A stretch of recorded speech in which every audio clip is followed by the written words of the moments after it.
ลืออยู่5,000จังได๋พี่น้องไอ้ที่ดินน่ะเนาะ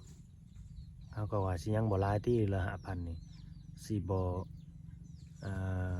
เหนือกำลัง FC ผู้ใหญ่ใจดีเพิ่นดอกพี่น้องเอ้ยคนที่ว่าฮักแล้วก็เอ็นดูเมตตานางแดงหั่นน่ะ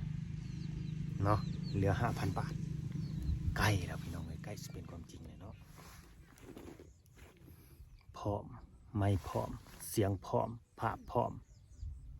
กะยังบ่ได้เพียงพอเด้อพี่น้องเด้อแต่ว่าเพิ่นสมทบกันมารอบนี้ก็ใกล้แล้วแหละใกล้สิเป็นความจริงแล้วแหละเนาะใกล้สิครบจำนวนแล้วยังบ่น้อยบ่หลายพี่น้องเอ้ยยังขาดอยู่เท่าใดก็เดี๋ยวจังไปเฉลยนำกันกับนางแดงเนาะขาดอยู่บ่กี่พันดอกพี่น้องเอ้ยเนาะก็ขอความเมตตาเด้อจากผู้หลักผู้ใหญ่เพิ่นเนาะที่ว่าเข้ามาเบิ่งมาชมแล้วก็ติดตามกำลังใจนางแดงให้นางแดงได้มีบ้านมีเฮือนได้มีที่เป็นของเจ้าของก็สดสวยเพิ่นเข้ามาได้เด้อพี่น้องเด้อติดต่อเข้ามาเนาะทางข้อมูลการติดต่อคืออยู่ในหน้าจอบาลาวนี่แหละเนาะเป็นเฟซเป็นไลน์เนาะผู้ใหญ่ใจดีนี่ล่าสุดนี่ที่สมทบเข้ามาเมื่อนี้ก็เอื้อยสมสมัยกับอ้ายวิชาพี่น้องเอ้ยอ้ายวิชากับเอื้อยสมสมัยเนาะเพิ่นสมทบเข้ามาก่อนหน้านี่ก็แบบมาซอยเหลือสมทบเฮ็ดเรือนนางแดงนี่ก็200เพิ่นซอยเข้ามา200พี่น้องเอ้ย200เหรียญเนาะแต่ว่ารอบนี้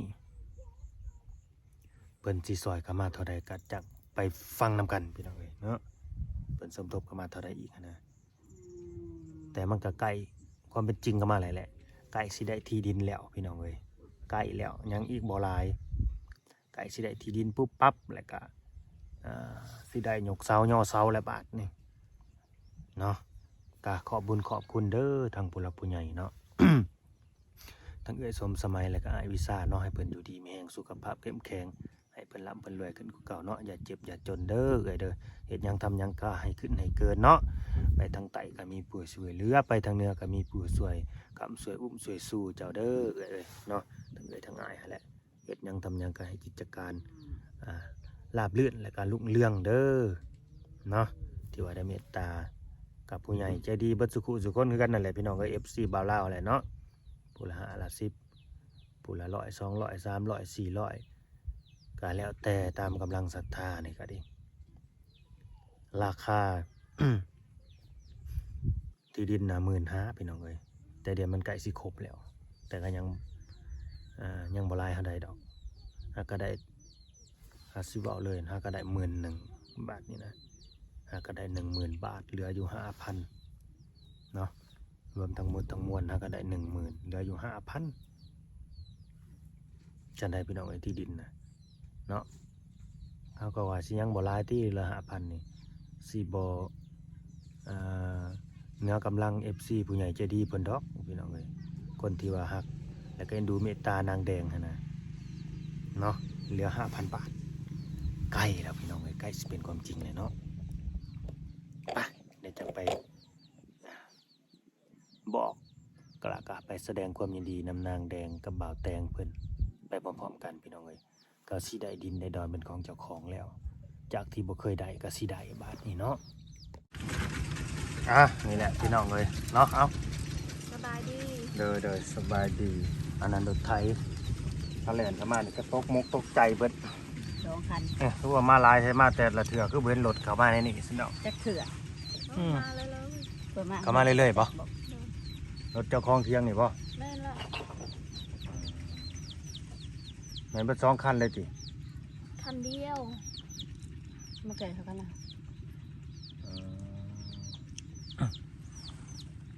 นี่ก็รถอ้ายรถนายกับรถน้อง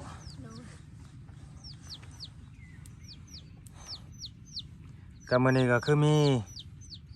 ข่าวดีเด้อมาแจ้งเรื่องดินเรื่องดอนนี่แหละเนาะมีการสมทบจากผู้ใหญ่ใจดีเพิ่นเข้ามาอีกอะไร5,000บ่เทื่อนึง สมทบเข้ามาเพิ่มเติมนั่นแหละเอื้อยสมสมัยกับอ้ายวิชาจำได้ที่เอื้อยสมสมัยน่ะเราเคยซอยจะมาอยู่ที่ลืมแล้วบ่ก็สมทบเฮ็ดเฮือนนี่เด้แรกๆผมก็สมทบเฮ็ดเฮือน แต่ว่าทางบ่าวลาวก็สะงักไว้ก่อนเนาะเพราะว่าบ่ทันได้มีดินเด้ต้องได้ซื้อดินก่อนนะจังสิได้เฮ็ดเฮือนตั้งเฮือนมันก็เลยแบบ สะ ซ่าหั่นนะเนาะเพิ่นแลเห็นคลิปว่าเอ้ายังค้างยังคาอยู่เพิ่นก็เลยอยาก ซอย ซอยแล้วก็อยากเห็นเฮือนนางแดงไว้นั่นนะก็เลยสมทบเงินกลับมาอีก อิหยังอันนี้ควรหยังไปเฮ็ดอิหยังสมทบเงินกลับมาอีกเพื่อว่าจะให้มันจุบขาดินไว้นั่นนะแต่ก็ยังบ่ได้จุบดอก แต่ก็ใกล้แล้ว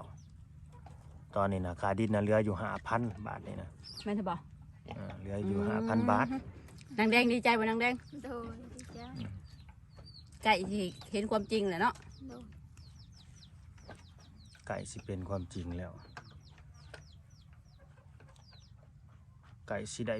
มีดินมีดอนแล้วพี่น้องเลยเนาะจากที่บ่เคยมีก็สิมีแล้วบาทนี่จากที่บ่ได้ก็สิได้เป็นของเจ้าของเหลืออีก5,000เท่านั้นพี่น้องเลยอันนี้ก็จะขอความเนาะหัวไม้หัวมือกับแมนความเมตตาจากผู้รักผู้ใหญ่หั่นแหละความจิตความใจหัวไม้หัวมือกันพี่น้องเอ้ยหัวเงิน ก็กันคนละเล็กกันเนาะเจอแบบถอยนางแดงหั่นแหละเนาะ สอยการสมทบเข้ามาปุระหาละ10มันนะมันก็สิพอเองดอกเนาะ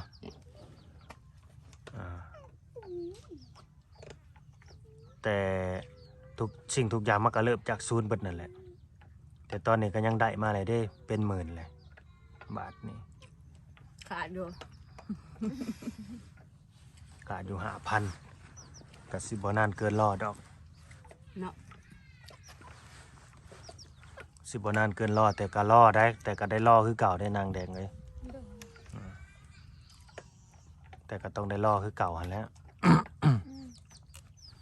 รอแบบผู้รักผู้ใหญ่เพิ่นสิสมทบเข้ามาเพิ่มเติมหั้นนะสิเป็นผู้ใหญ่ทางใดก็ท่ารุ่นท่ารอนำกันพี่น้องเอ้ยบ้านนี้ก็ดีเนาะก็สิขอความเมตตานำจิตนำใจหั่นแหละจาก FC หั่นแหละจากผู้ใหญ่ใจดีหั่นแหละที่ว่ามาคอมเมนต์ว่าอยากให้เขามาสวยเรือนางแดงนี่แหละก็ถึงข้าวเลยได้พี่น้องกันบ้านนี้เนาะ มาหลายพี่น้องเอ้ยมาหลายเถื่อแล้ว ถึงข้าวเลยเด้อบาทนี่สิได้สอยนางแดงได้เต็มที่เต็มโตเลยบาทนี่ผู้ใหญ่ใจดีก็ดีกันบ่สอยกันตอนนี้ก็จักสิไปสอยตอนใดพี่น้องเอ้ยสอยกันตอนยังมีลมหายใจนี่แหละมันจังสิได้รับผลการช่วยเหลือจังสิได้รับบุญอันน่ะ เป็นนี่ทางใด บ่คิดบ่ฝันว่าสิได้ไวปานนี้นะพี่น้องเอ้ยทางบ่าวลาวก็ดีเนาะก็ดีใจ นางแดงเด้ คิดอยู่บ่ โดย คิดอยู่ว่าสิได้ไว คิดอยู่บ่ คิดอยู่ คิดอยู่ว่าสิได้ไวว้าย เพราะว่า มันคือคิดบวกไว้แท้นางแดงนี่คิดมีความหวังไว้โลดว่าสิได้ไวอยู่ซั่น อาจจะคิดว่าสิได้ไวปานนั้นเงิน5,000นี่จะว่าจังมื้อจังสิได้บาทนี่คิดว่าผู้รักผู้ใหญ่จังสิซอยมา 5,000 บาท 5,000 บาท จะคิดว่าอีกเฮิงเฮาได้จังสิได้ 5,000 บาทจำนวน 5,000 บาทนี่ฮะ ยังเฮิงอยู่ แน่ ว่าเบิ่งข้อยว่าบางอย่างนางว่าบ่เป็นนะ จัก เว้า เว้าก ลั แนว บ ใด กันข้อยว่าได้บ่คิดว่าสิได้ไวแต่นางคิดว่านางว่าบ่ได้คิดว่าสิคิดว่าแล้วว่าได้ไวเพราะว่ายันเว้ากลับกัน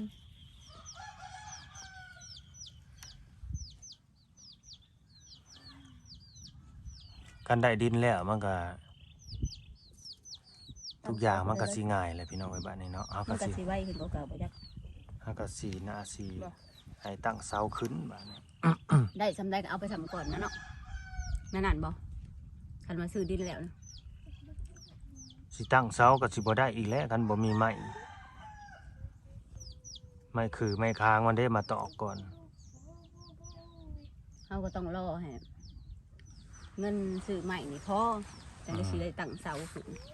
รอเงินซื้อใหม่อีกแล้วก็สร้างมันคือตอนนี้เอาเงินที่ดินไปก่อนเงินเรื่องดินก่อนแต่ก็บ่แน่เด้อเรื่องใหม่ก็ถ้าเกิดมีผู้หลักผู้ใหญ่เพิ่นสิสมทบเข้ามาแต่จุดนั้นก็ คันมาชมถูกก็มาพอเลยเนาะเฮาก็สิสั่งมาไว้เลย แม่นค่าไม้นี่10กว่าล้านพี่น้องเอ้ย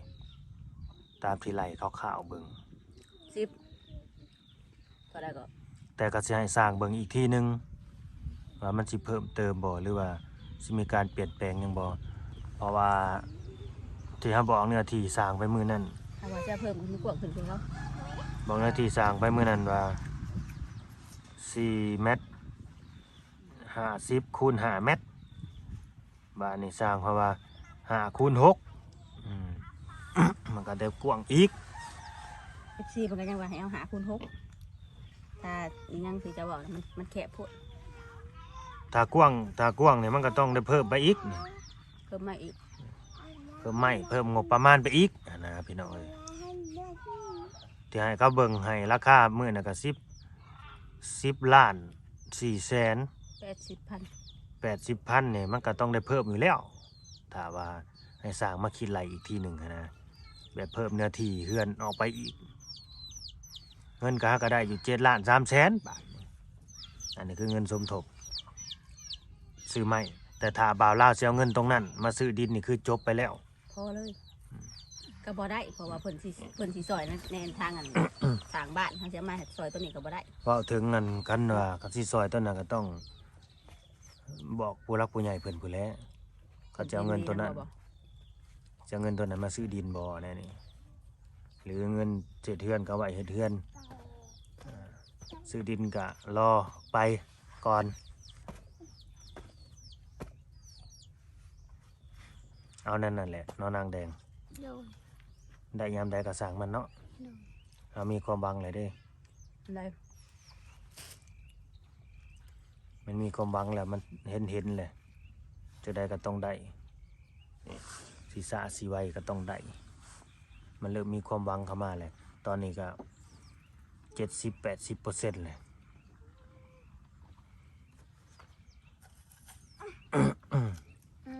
สีเหลือง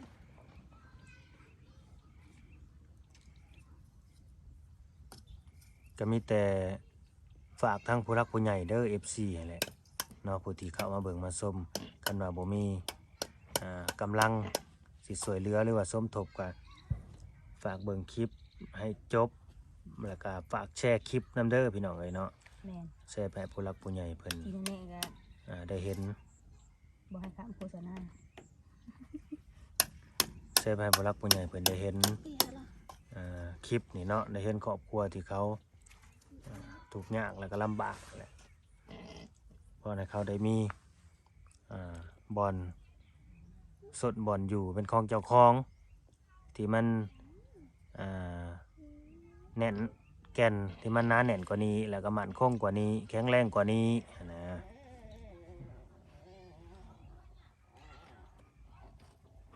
เรื่องผ้าห่มที่นอนนี่ก็ สิได้ซื้อก็มาให้นางอยู่อันนี้ก็ดีกันแน่มีผู้ใหญ่เพิ่นซอยมาเด้ จะก็จะก็ว่าออกไป ถ้ามีผู้ใหญ่จะดีซอยก็มาสิได้ซื้อก็มาให้อยู่แบบ คือเสียบนะไหม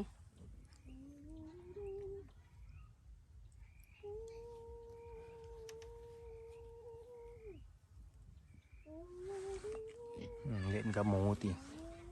คือเอาแท้เนาะบาดนี้เนาะพ้นสิตกอยู่บ่จักเนี่ยมันหอนมันเอา จักว่า เด้อ ปี เว้ย หน้าสิแรงคือเขาเจ้าว่าอะไรบ่จักมีแต่ฝนบ่มีหนาวเลย โอ้ยอย่าเว้าไปฮอดปีหน้า เอ้ามีแต่ฝนปีนี้เนาะบ่ได้มีหนาว เรามีปีได้สิแรงนะบ่มีไปแรงเจ้าให้เจ้านาก็สิบ่ตายเบิดบ่เขาเฮ็ดให้เฮ็ดนา ปีนั้นเด้แต่ว่ามันแรงบ่เห็นดอกเขาเอาเบิดถุงแล้วเขา10ศพนะเขาตายแดดเบิดเลยจักปีว่าเขาเจ้าว่า4 ปีมีแค่นึงบ่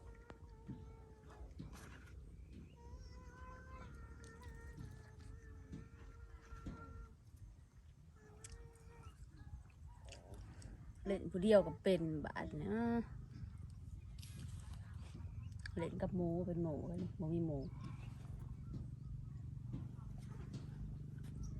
มันตื่นแง่วะ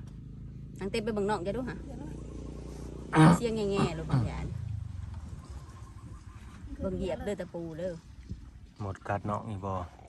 บ่นอนอู่บ่ ผ้าโปกหน้าโปกดังอีบ่จักเอากินข้าวเที่ยงแล้วนี่ กิน กินนะ กินกับอีหยังอ่ะนะ ป้านะได้ โอ้ กินเลยจะบ่กินตอนใดอ่ะนะ ให้ก็กินข้าวแล้วมื้อเช้านี่ไม่ได้กิน อืมเขาเศร้าเพิ่นน่ะสิสวย อืม เขาเที่ยงมันนี่สิย่ำมะแรงผู้จักบัด ยังบ่เบิดอยู่ที่ป่านะ ยัง กินอยู่เบิดมื้อบ่มันในป่า ไม่กินตอนแรง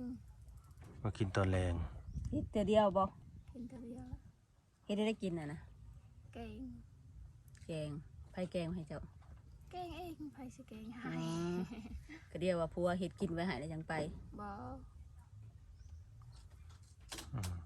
ใช่คือว่าผัวสิมากินข้าวเที่ยงมันก็ตอกอยู่พุ่นแหล้วบ่ มันก็อยากมือบ่ได้อยากเฮ็ดเลยเฮ็ดเรียบเลย อืมห่วยสิบ่พักกันเลยติยันเขากินกันอยู่พุ่นแหล้วบ่อนเฮ็ดเวียกพุ่นแหละ บ่ได้กินเมื่อวานนี้มากิน เอ้าเขาบ่ย่อเขาติ เพราะว่าไปเฮ็ดเวียกซอยบ่ยอดเขาเนาะ อืม คือพูดต่ ก็แห้งมื้อละ4-50ซื่อๆก็สิบ่ย่อเขาเจ้าน้ำติ คือบ้านนั้นเขาบ่ไปซะแสนหาเขายังคิดนัก อืม เรื่องเห็ดมุงเห็ดใหม่เขาบอกไปเด้อเนาะ ไปแล้วอันนี้บ่มีแนวเฮ็ด อืมบอกทางบ้านก่อนเขาจ้างเพลงกวน บ่มีทางเลือกเนาะทางนี้เนาะ โดย ก็จ้างเท่าใดก็แม่นไป พี่น้อง ไปแล้ว วันหนึ่ง50,000 กีบเท่าไรวะ50,000 กีบ บ่ฮอดร้อย บ่ร้อยประมาณเท่าไร80 บาทบ่ 70-80 บาท 80 บาทพี่น้องเอ้ยโอ้ยโคตร 80 อะไร 80กว่าบาทหรือ90บาทประมาณนั้นน่ะ งานกับงานนักได้เห็ดเกี่ยวกับไหมนี่เขาตัดไหมเป็นตากแดด บ่มีทางเลือกว่าซั่นกำขี้ดีกว่ากำตด ดีกว่าบริจาค ดีกว่าบ่ได้ ซื้อให้บ่ได้เพิ่นว่า มันบ่มีงานเด้อยู่แถวนี้บ่มีแนวเฮ็ด คือเขตบ้านของเขาไปตัดตัดอ้อยขึ้นอ้อยได้ เนาะ ตัดอ้อยนะมัดเท่าใดก็ ก็ไปตัดน้อยแล้วเดี๋ยวนี้อ้อยพัน มัดได้ก็ตัดอ้อยนะ มัดละพัน มัดละพัน 2,000มันละ1,500บ่ฮอดได้บ่ มัดหนึ่ง ไปแล้วเนาะ บ่ได้อึด มัดละ ตัดกัน 1,300 1,400นี่แหละมัดหนึ่ง แถวบ้านขอมันเป็นส่วนอ้อยหลาย บ่มีบ่ได้ อัน มีแนวเฮ็ด เกี่ยวเขายังบอกไปวันแสนหานะกับตัดอ้อยดีกว่าเขาอะ เท่านี้เขาจ้างเกี่ยวข้าววัน70 อ่า บ่ได้หลาย แสน ดำ หา หน้าผัดวันละแสน อืม แสนหานะเขายังบอกอยากไป เกี่ยวข้าวบัดจ้างถึกเนาะ เกี่ยวเขานะมันบ่อึดคนงานดำนาแล้วมันหายากสิใครคือกันก็เลยจ้างแพงหน่อยจังหน่อย อืม โพดเนาะผู้จ้างเนี่ยพ่อจ้างเลยเนาะผู้ไปเห็ดนั่นที่ บ่มีคนบ่มีไปแล้ว เขาเจ้าบ่ค่อยได้หาเงินหาค่ำกันทางนี้แหละจ้างกันบ่แพงบ่จักบ่มีรายได้รายหายนะมีแต่อาศัยเงินนำลูกเต้าไปทำงานมาจัก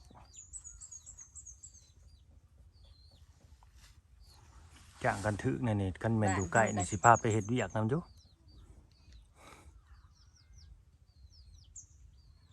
ไปคุณละหัวสวยเนาะ เวลาเป็นการเป็นงานนี่เฮ็ดทุกอย่างหั่นแหละ มีไว้มีเวียกอื่นใส่อยู่ ไอ้มันละไกลไปสิมาก็เบิดเวลาเลยบ่ได้เฮ็ดพี่ซังดอกมีแต่แก่กันไปแก่กันมาแล้วก็เบิด ขาน้ำเมือกน้ำมันก็ไปกับไม้ก็บ่แม่นง่ายอีก แง่น้องแกเป็นหยังไปเบิ่งเออถามติเป็นอีหยังวะสิ เอาไปยัดไว้ เอื้อยสมสมัยกับอ้ายวีซ่าเด้อผู้ใหญ่ใจดีนะบอกผัวจะนำได้มาแล้วอะสิเงินซื้อดินน่ะตอนนี้น่ะเหลืออยู่ 5,000น่ะสิ ขาดอยู่5,000 บาท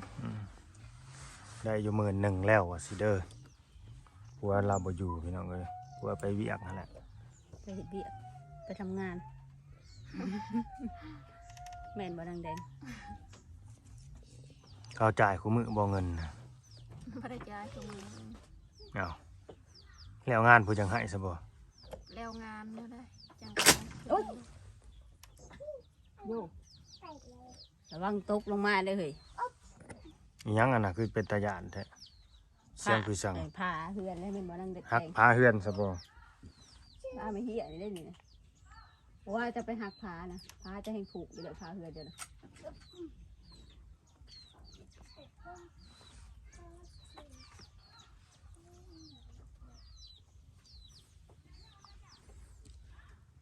ก็ขอให้นางแดงกับเฒ่าแตงเพิ่นได้ที่ดินไวๆพี่น้องเอ้ยเนาะ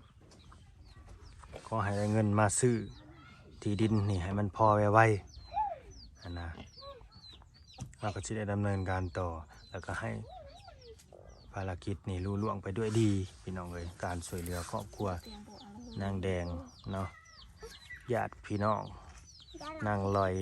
สาพรวิไลนะนะครับการช่วยเหลือเบิดเอ้ยน้องเขาจุดเจือนี่แหละ โอ้ย ยังแต่พรวิไลบาทนี่ พรวิไลลุงหา